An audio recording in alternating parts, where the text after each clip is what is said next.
certains organes de la société civile ont pensé porter plainte contre vous. Alors qu'est-ce que vous réagissez?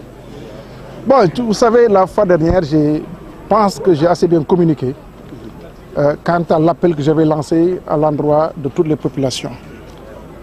Vous savez, le citoyen a le droit de faire tout ce que la Constitution lui permet, ou en tout cas les règlements de ce pays leur permettent.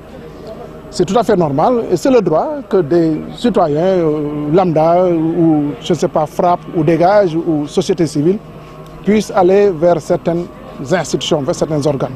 C'est le droit c'est le droit le plus absolu. Donc moi, je n'ai pas de problème à ce niveau. D'abord, je voudrais continuer à émettre ces mêmes vœux, de lancer à l'endroit des populations, pour qu'ensemble, nous puissions en tout cas réunir nos énergies, nos efforts pour lutter contre donc, cette maladie, cette pandémie qui est en train de faire des ravages dans les pays européens et qui risque de ne pas nous épargner si toutefois on ne se solidarise pas. Ça c'est important, je tenais à le dire. Deuxièmement, je tiens aussi à rassurer que par rapport donc, à toutes les actions qui vont s'inscrire dans le cadre des actions que M. le Président de la République a inscrites sur la lutte contre le coronavirus, avec toutes les ressources à partir du fonds Force Covid-19, toutes ces actions-là répondront de leur gestion. Donc, il n'y a pas de problème à ce niveau. Moi, en ce qui concerne l'appui alimentaire, mais au moment opportun, je l'ai dit, je le répète, nous ferons un bilan exhaustif et répondront de notre gestion. Et je vous garantis que ce sera une gestion saine, puisque nous avons pris toutes les dispositions pour que ce soit une gestion saine, comme cela toujours a été le cas.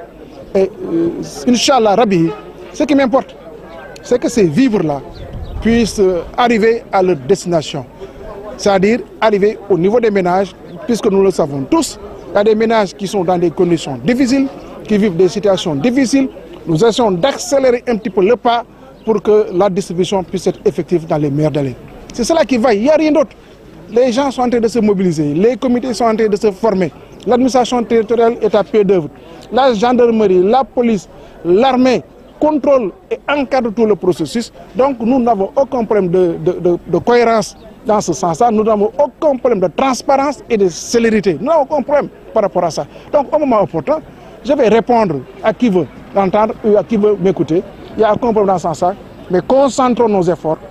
Évitons de disperser ou de divertir les populations sur des choses futiles et qui n'ont aucune importance, des choses politico-politiciennes qui n'ont aucun sens. Donc, c'est ça qui vaille, c'est ça qui est important et c'est l'appel que je lance à l'endroit de la société civile, à l'endroit de ces mouvements épars, pour qu'ensemble, qu'ils aillent vers les comités de montage, les sous-comités de sélection, la distribution, qui aura lieu dans moins de 10 jours. Nous allons démarrer même lundi au niveau de Guinaw Rail. Donc, et ça va se poursuivre impérativement, ça va se poursuivre. Et les jeunes, les populations, en tout cas les forces vives, doivent pouvoir en tout cas accompagner au niveau non seulement de leur quartier, mais dans les communes où ils